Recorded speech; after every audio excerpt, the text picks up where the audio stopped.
Hey everyone, welcome back to the basement. And if you have a storage problem, like you don't have enough storage in a bedroom or something, I might have the solution for you. It simply comes out from under this bed.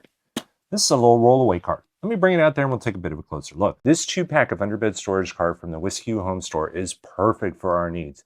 I bought this because we had some old video games that we were looking to store somewhere, and under the bed is perfect. They're still accessible, but they're not there every day in sight. So my kids can play them without them really being in the way. Like I said, the carts are a 2-pack, and they come with these bags that you can go ahead and put inside here, and then you could seal things up. So if you're putting away winter clothing or something like that, those are perfect. For what we use them for, I really don't need the bags. Each cart comes in 7 pieces. You got the 3 bottom pieces and the 4 side panels, and it takes about 20 screws to put it all together. Honestly, these things take about 5 minutes to get from box to ready to go.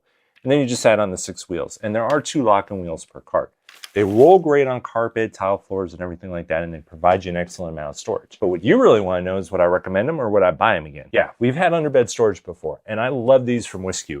They're a little bit longer than the original ones that I bought, and they come in 4 different colors. This is the dark brown, there's a light brown, a white, and a black. So you're bound to find one that fits your design. They're easy to put together, they hold a lot of stuff, and they actually have good weight support. I mean, this is about 100 video games and it's holding them no problem. This is the perfect addition to our kids' room. So as always, I hope these short reviews help with your purchasing decision, and I hope you enjoy the rest of your shopping day.